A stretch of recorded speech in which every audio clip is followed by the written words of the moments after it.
It says the Anunnaki didn't come to Earth to help humanity evolve. They came because they were losing a war. Not a war with weapons, but a war of energy. The text describes a conflict with another group of beings, referred to only as those who dwell in the outer darkness. These beings existed in a frequency range that the Anunnaki couldn't access. They were starving the Anunnaki of resources, specifically the resources tied to consciousness energy. The Anunnaki had built an empire across multiple star systems, but their technology, their entire civilization, ran on harvested consciousness frequency. And the outer darkness beings were systematically cutting off their supply. So the Anunnaki came to Earth, not because Earth was special, but because it was remote, far enough from the conflict that they could build a containment system without interference. The tablet describes Earth as the hidden farm, a place where consciousness could be cycled indefinitely, generating energy with each reset, completely isolated from outside intervention. Humans weren't created to worship the gods. Humans were created to power them. The tablet is very specific about this.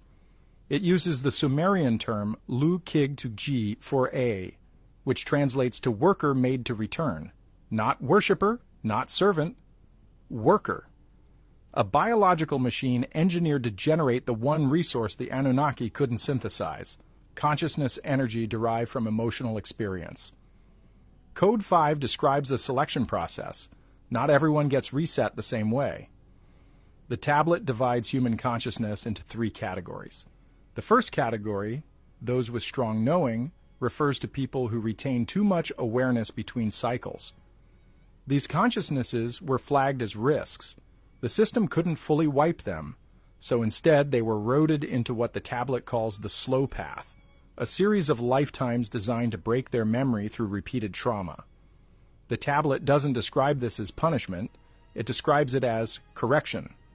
If a consciousness remembers too much, it might resist the next reset, so the system deliberately programs traumatic life circumstances to fracture that awareness.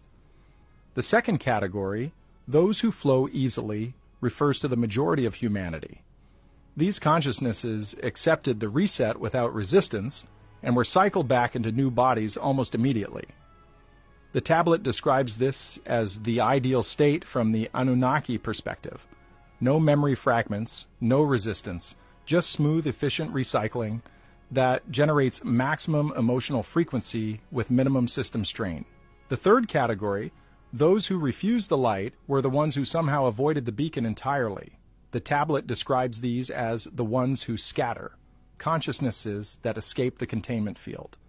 But here's the problem. The tablet also describes a failsafe. If a consciousness refused the light, the system activated what the text calls the second lure, a personalized projection designed to exploit the emotional bonds from the previous life. Dead relatives, lost loved ones, spiritual guides, all of them projected illusions pulling you back toward the reset station. Code 6 describes the memory insertion process. After the wipe, consciousness doesn't return to Earth as a blank slate. The Anunnaki preload certain emotional triggers, fears, desires, traumas that weren't earned in the upcoming life but were carried over from the archive. This explains why some people are born with inexplicable phobias or attractions.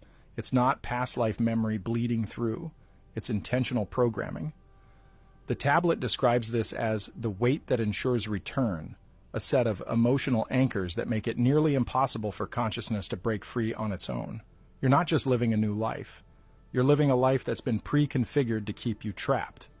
But the insertion process serves another purpose.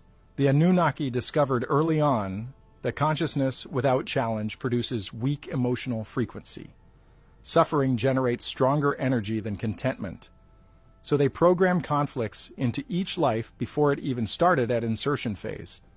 A fear of abandonment that sabotages relationships. An attraction to unavailable partners. A self-destructive impulse that undermines success. These aren't random psychological quirks. According to the tablet, they're installed during the insertion phase specifically to ensure maximum emotional intensity. The system doesn't want you to be happy. It wants you to feel. And pain makes you feel more than anything else. Code 7 is the population threshold. This is where the tablet gets distorted